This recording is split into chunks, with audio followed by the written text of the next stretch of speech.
ಇವತ್ತು ಮೂಡ ಕೇಸ್ ಇದೆ. ಸೊ ಹಾಗಾಗಿ ಮೂಡ ಕೇಸ್ನ ಬಗ್ಗೆ ಜಾಸ್ತಿ ನಮಗೆಲ್ಲ ಅವರೇ ಹೇಳಬೇಕಷ್ಟೇ. ಓಕೆ, ಭಾಳ ಮುಖ್ಯವಾಗಿ ಇವತ್ತು ಮೂಡ ಕೇಸ್ನಲ್ಲಿ ಏನಾಗುತ್ತೆ ಅಂತೇಳಿ ಹೈಕೋರ್ಟ್ ಒಂದು ಅಂತಿಮ ತೀರ್ಮಾನವನ್ನು ಕೊಡುತ್ತೆ. ಈ ಕೇಸನ್ನು ಮುಂದುವರಿಸಬೇಕಾ ಅಥವಾ ರದ್ದು ಮಾಡಬೇಕಾ ಅಂತೇಳಿ. ಒಂದು ವೇಳೆ ಮುಂದುವರಿಸಿ ಅಂತಂದರೆ ಪ್ರಾಸಿಕ್ಯೂಷನ್ಗೆ ಅನುಮತಿಯನ್ನು ಮುಂದುವರಿಸಿದಾಗೆ, ಒಂದು ವೇಳೆ ಇದು ಬೇಡ ಅಂತಂದರೆ ಅಲ್ಲಿಗೆ ರದ್ದಾದಾಗೆ. ರದ್ದು ಮಾಡಿದರೆ ಸಿ ಎಂ ಆರಾಮಾಗಿರ್ತಾರೆ. ಇಲ್ಲ ಕೇಸ್ ಮುಂದುವರಿಸಿ ಅಂತ ಹೇಳಿದರೆ, ಅಂದರೆ ಎತ್ತಿ ಹಿಡಿದ್ರೆ ರಾಜ್ಯಪಾಲರ ಆದೇಶವನ್ನು ಏನಾಗುತ್ತೆ ಅಂತೇಳಿ ಸ್ಮಿತಾ ಅವರು ಹೇಳ್ತಾರೆ. ಆ ನಂತರ ಇವತ್ತು ತಿಮ್ಮಪ್ಪನ ಸನ್ನಿಧಿಯಲ್ಲಿ ಕೊಬ್ಬು ಜಟಾಪಟಿ ಬಗ್ಗೆ ಒಂದು ಮಾಹಿತಿ ಇದೆ. ಇವತ್ತಿನಿಂದ ನಾವು ನಿಮಗೆ ಪ್ರತಿದಿನ 9 ಕರೆಕ್ಟಾಗಿ ತಿರುಪತಿ ತಿಮ್ಮಪ್ಪನ ಬಗ್ಗೆ ವಿಶೇಷವಾದಂಥ ಮಾಹಿತಿಗಳನ್ನು ಕೊಡ್ತಾ ಇದ್ದೀವಿ. ತಿರುಪತಿ ರಹಸ್ಯ ಅಂತೇಳಿ ಕರೆಕ್ಟಾಗಿ 9 ಮುಂದಿನ 30 ದಿನಗಳ ಕಾಲ ಯಾರು ಆ ಥರ ಕೊಡೋಕ್ಕೆ ಸಾಧ್ಯ ಇಲ್ಲ. ಹಾಗಿದ್ರೆ ಬನ್ನಿ ಇವತ್ತಿನ ಹೆಡ್ಲೈನ್ ಶುರು ಮಾಡೋಣ.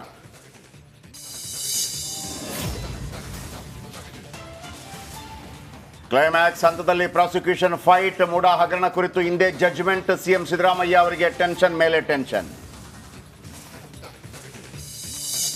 ನಾವೇನು ಆರೋಪ ಮಾಡಿದ ಪೂರಕವಾದ ಎಲ್ಲ ಸಾಕ್ಷ್ಯಗಳನ್ನು ಮಾಹಿತಿಗಳನ್ನು ಮಾನ್ಯ ನ್ಯಾಯಾಲಯ ಗಮನಕ್ಕೆ ತಂದಿದ್ದೀವಿ. ಮಾನ್ಯ ನ್ಯಾಯಾಲಯವೆಲ್ಲ ಪರಿಗಣಿಸಿ ಅಂದರೆ ನಮ್ಮ ಪರವಾನಗಿಂತ ಮುಖ್ಯವಾಗಿ ಸತ್ಯದ ಪರವಾಗಿ ಒಂದು ತೀರ್ಪು ಕೊಡುತ್ತೆ ಅನ್ನೋ ನಂಬಿಕೆ ನಮಗಿದೆ. ನಾವು ಹೈಕೋರ್ಟ್ ಆದೇಶದತ್ತ ಎಲ್ಲರ ಚಿತ್ತ. ಎಲ್ಲ ಸಚಿವರನ್ನ ಬೆಂಗಳೂರಿಗೆ ಕರೆದಿರುವ ಸಿದ್ದರಾಮಯ್ಯ, ಗೆಲುವು ನಮ್ಮದೇ ಎಂದ ಸ್ನೇಹಮಯಿ ಕೃಷ್ಣ.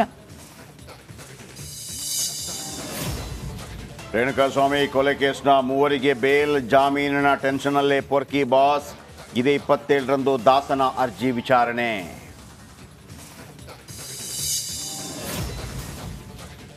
ತಿಮ್ಮಪ್ಪನ ಸನ್ನಿಧಿಯಲ್ಲಿ ಕೊಬ್ಬು ಜಟಾಪಟಿ. ವೆಂಕಟೇಶ್ವರನ ಸನ್ನಿಧಿಗೆ ಹಿಂದೆ ನಂದಿನಿ ತುಪ್ಪದ ಲಾರಿ.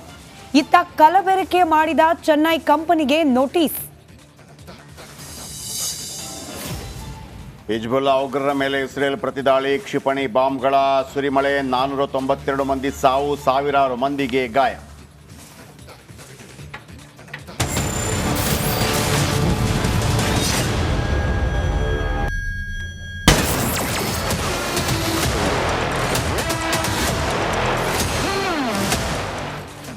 ಈ ಮೂಡ ವಿಚಾರಕ್ಕೆ ಸಂಬಂಧಪಟ್ಟಂತೆ ಮುಖ್ಯಮಂತ್ರಿ ಸಿದ್ದರಾಮಯ್ಯನವರ ಹೆಸರು, ಅದರಲ್ಲೂ 14 ಸೈಟ್ಗಳನ್ನು ತಮ್ಮ ಪ್ರಭಾವ ಹಾಗೆ ಅಧಿಕಾರವನ್ನ ಬಳಸಿ ಪಡೆಯಲಾಗಿದೆ ಪರ್ಯಾಯವಾಗಿ ಅಂತ ಹೇಳಿ ಏನೋ ಆರೋಪ. ಇದಕ್ಕೆ ಸಂಬಂಧಪಟ್ಟಂತೆ ರಾಜ್ಯಪಾಲರು ತನಿಖೆ ನಡೆಸಿ ಅಂತ ನೀಡಿದ ಆದೇಶ. ಈ ಆದೇಶವನ್ನು ಪ್ರಶ್ನಿಸಿ ಮುಖ್ಯಮಂತ್ರಿ ಸಿದ್ದರಾಮಯ್ಯ ಕೋರ್ಟ್ನ ಮೊರೆ ಹೋಗಿದ್ರು. ಹೈಕೋರ್ಟ್ನಲ್ಲಿ ಬಹಳ ಸುದೀರ್ಘವಾದ, ಬಹುಶಃ ಎಲ್ಲ ವಾದಿಗಳಿಗೂ ಕೂಡ ಸಮಾನವಾದ ಅವಕಾಶವನ್ನ ಕೊಟ್ಟು, ಸಮಯವನ್ನ ಕೊಟ್ಟು, ಪ್ರತಿಯೊಬ್ಬ ದೂರುದಾರರ ಪರ ವಕೀಲರನ್ನ ಹಾಗೆ ಪ್ರತಿವಾದಿಗಳನ್ನ ಕೂಲಂಕುಷವಾಗಿ ಆಲಿಸದೆ ನ್ಯಾಯಾಲಯ ಇವತ್ತಿಗೆ ತೀರ್ಪನ್ನ ಕಾಯ್ದಿರಿಸಿತ್ತು. ಇವತ್ತು ಮಧ್ಯಾಹ್ನ 12 ಗಂಟೆಗೆ ಸಿದ್ದರಾಮಯ್ಯನವರ ಮೂಡ ವಿಚಾರಕ್ಕೆ ಸಂಬಂಧಪಟ್ಟ ಪ್ರಕರಣ, ಇದನ್ನ ತನಿಖೆಗೆ ಒಳಪಡಿಸಬೇಕಾ ಅಥವಾ ಕೈ ಬಿಡಬೇಕಾ ಅನ್ನೋ ನಿಟ್ಟಿನಲ್ಲಿ ಹೈಕೋರ್ಟ್ ತೀರ್ಪನ್ನ ನೀಡೋದಿದೆ.